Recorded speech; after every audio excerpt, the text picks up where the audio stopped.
والصلاة والسلام على سيدنا ونبينا وآله الطيبين الطاهرين. ما بعد، فقد قال إمامنا الطيب بن عبد الله الصالح بسم الله الرحمن الرحيم. پروردگار عالم نے ہم سب کے قلوب کو محبت سرکار سید الشہداء علیہ السلام سے منور فرمایا. ہمارے دلوں میں حسین کے لیے الفت پائی جاتی. یہ الفت، یہ حسین کی یہ محبت ہمارے دلوں کو سکون عطا کرتی. ہمیں زندگی میں اس محبت کی وجہ سے، ذات سرکار سید الشہداء کی وجہ سے بڑا سکون اور اطمینان ملتا ہے. اس طریقے سے ہمیں اپنی زندگی میں حسین کی وجہ سے سکون ملتا ہے. حسین کو اپنی زندگی میں جناب سکینہ کی وجہ سے حسین بڑا مطمئن رہتے تھے. جب حسین اپنی اس بچی کو دیکھتے تھے اور جیسے حسین سکون میں رہتے تھے ویسے ہی سکینہ اپنے بابا کو دیکھتے تھے.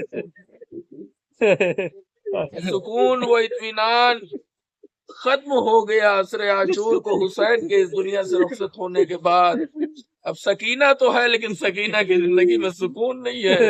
سکینہ ہے لیکن سکینہ کی زندگی میں اطمینان نہیں ہے.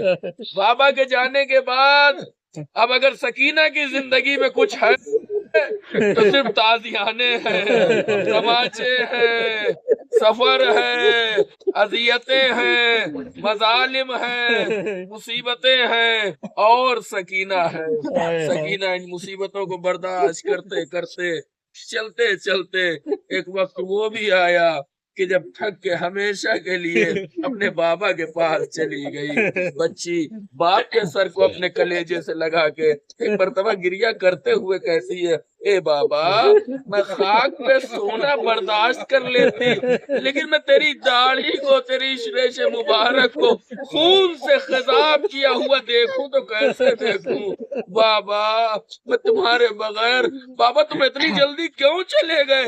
اب یہ بتاؤ سکینہ کو بڑا کون کرے گا؟ اب سکینہ کی تربیت کون کرے گا؟ یہ مصائب پڑھتے پڑھتے، مرثیہ پڑھتے پڑھتے ایک مرتبہ بچی خاموش ہو گئی. سب کو لگا شاید بچی سو گئی ہے. زینب نے آگے بڑھ کے بچی کو ہلانا چاہا، بچے سے ہی بچی ایک طرف کو گر گئی. زینب ام کلثوم سمجھ گئی کہ سکینہ اس دنیا سے جا چکی ہے. غسالہ کو بلایا گیا غسل دینے کے لیے. غسالہ آئی اور غسل دیتے دیتے ایک مرتبہ شہزادی جناب زینب کی طرف متوجہ ہوتی ہے اور کہتی ہے، میں غسل کے امور تو انجام دے دوں گی لیکن مجھے ایک سوال کا جواب چاہیے. وہ سوال یہ ہے، کیا اس بچی کو کوئی بیماری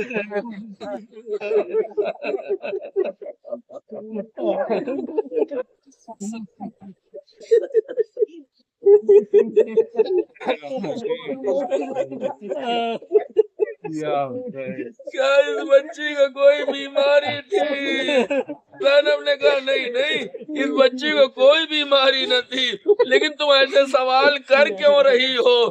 کہا میں سوال اس لیے کر رہی ہوں کہ جب میں نے غسل دینے کے لیے قدم آگے بڑھائے تو میں نے جسم کی جو کیفیت دیکھی ہے اس سے ایسا لگتا ہے جیسے بچی کو کوئی بیماری تھی. جگہ جگہ نشان ہے، جگہ جگہ زخم ہے، جگہ جگہ نیل کے نشان پڑے ہوئے ہیں. بس ایک مرتبہ زینب، جناب زینب نے سر و سینہ پیٹا آواز دیتی ہے، ارے بیماری نہ تھی، یہ تو شمر کے تازیانے ہیں، سفر کی اذیتیں ہیں، کربلا سے لے کے شام تک کی مصیبتیں ہیں. غسل دیا گیا، جنازہ آمادہ ہوا. ارے بڑا مجمع ہے. اللہ آپ سب لوگوں کو سلامت رکھے، آپ کے قلوب کو پروردگار جناب سکینہ کے طفیل میں سکون عطا کرے، اطمینان عطا کرے. رات کی تاریکی ہے، رات کے 1 بج چکے ہیں، تب بھی اتنی بڑی تعداد ہے. ہے. ارے وہ زندان شام تھا, اکیلے سید سجاد تھے. ارے میں آپ کی خدمت میں کیا عرض کروں, شاید کسی بڑے کا جنازہ اٹھانا سید سجاد کے لیے بڑا آسان رہا ہو, لیکن 3 سال کی بچی کا جنازہ. ارے کوئی سید سجاد کے دل سے پوچھے, آگے بڑھے, قبر کے حوالے کیا, 2 ہاتھ برآمد ہوئے, آواز دیے بابا. ارے مجھے معاف کریے گا, جو امانت کی حفاظت آپ نے کہی تھی میں حفاظت نہ کر سکا. پشت زخمی ہے, رخسار زخمی ہے, کانوں سے خون بہ رہا ہے. یہ لیجئے جناب سکینہ کی قبر بن گئی. اسیران اہل حرم کو رہائی کا حکم ملا. شام سے جاتے وقت زینب نے شام کی عورتوں کو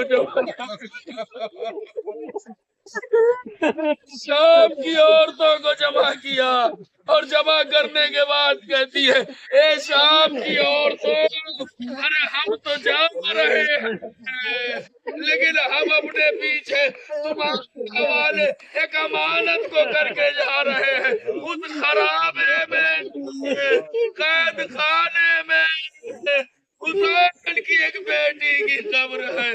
خیال رکھنا, اس بچی کو اندھیرے سے بڑا ڈر لگتا تھا, ایک چراغ جلاتے.